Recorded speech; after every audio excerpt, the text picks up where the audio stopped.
माझ्यासाठी तर हा प्रश्न थोडासा वेगळा आहे.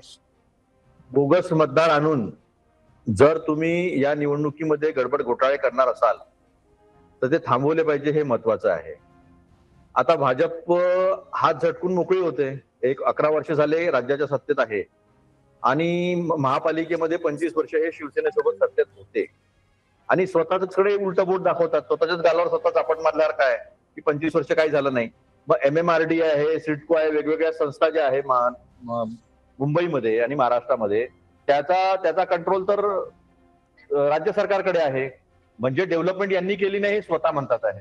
आता याच्या मागची भूमिका काय आहे? या नरेंद्र मोदीजी सन्माननीय प्रधानमंत्री येऊन काय म्हणतात की मुंबईचा संबंध हा महाराष्ट्रापेक्षा गुजरातची जास्त आहे.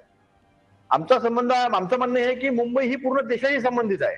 देशाची आर्थिक राजधानी आहे. मग त्या आर्थिक राजधानीला तुम्ही कब्जामध्ये घेण्यासाठी, म्हणजे मुंबई तुमची भांडी घासा आमची, हे अनेकांनी ऐकलेलं आहे.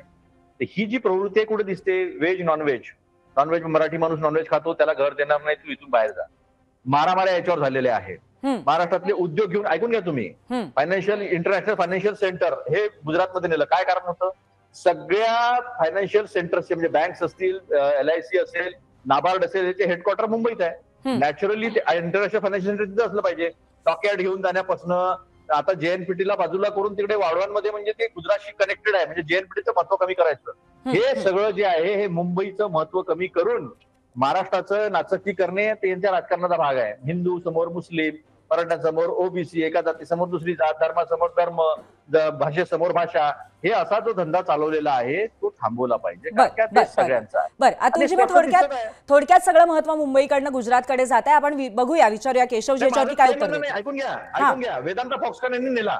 काय झालं त्या प्रोजेक्टचं? आतापर्यंत संपला प्रोजेक्ट तो. त्यांची जी धवलिया जी आहे ना, धवली 25 वर्ष झाले अजूनपर्यंत ती MIDC डेव्हलप झालेली नाही आहे. औद्योगिक क्षेत्र करणार होते, डेव्हलप झाली नाही अजूनपर्यंत पूर्वी. हे काय सांगतात?